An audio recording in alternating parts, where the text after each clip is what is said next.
মৌলভীবাজারের শ্রীমঙ্গলের সাতগাঁও ইউনিয়নের ইছামতি চা বাগানে শুরু হয়েছে নবদুর্গা পূজা। শ্রী শ্রী মঙ্গলচণ্ডীর মন্দিরে প্রতি বছরের মতো এবারও 9টি রূপে পূজা পাবেন দেবী দুর্গা।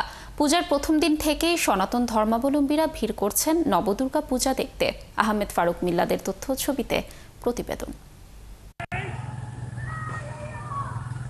মৌলভীবাজারের 1000 পূজা মণ্ডপে কারিগররা যখন ব্যস্ত শেষ মুহূর্তে রং তুলি দিয়ে প্রতিমা সাজাতে, সেই সময় শ্রীমঙ্গলের মঙ্গলচণ্ডীর মণ্ডপে শুরু হয়েছে দশভুজা দেবীর আরাধনা। বৈদিক বিধান মতে দেবী দুর্গার রয়েছে 9টি রূপ। এই 9 রূপেই পূজা পাবেন দেবী দুর্গা।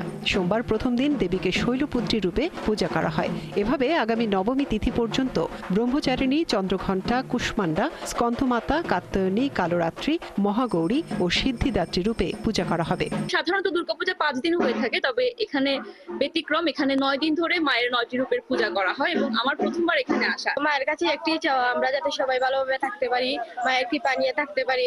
পূজা মণ্ডপের পুরোহিত জানান, এই পূজা অর্চনা সকল মানব ও জগতের জন্য শান্তি বয়ে আনবে। অজস্র ভক্তগণ এখানে আসেন এবং ভক্তগণের মনোবাসনা অনুযায়ী যে মনোবাসনা করেন, সেই মনোবাসনা অনুযায়ী তাদের মনোবাসনা পূর্ণ হয়। এবারের আয়োজনটা অনেক সুন্দর, আরো গত বছর থেকে আরো উন্নত। যে যার মনের বাঞ্ছা পরিষ্কার করিয়া কই মা এগুলা মনের বাঞ্ছা পূরণ করে। গত 15 বছর ধরে মঙ্গলচণ্ডী মণ্ডপে চলছে এই পূজার আয়োজন। মণ্ডপটির স্থায়ী রূপ দিতে সরকারি পৃষ্ঠপোষকতার দাবি জানিয়েছেন আয়োজকরা। উপজেলা পরিষদে আমাদের আইন শৃঙ্খলা সবাই বলেছি আমাদের সহযোগিতা করার জন্য।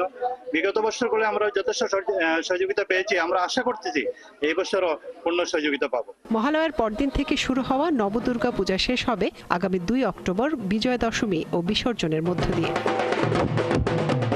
মনিরা কাজরি, 71।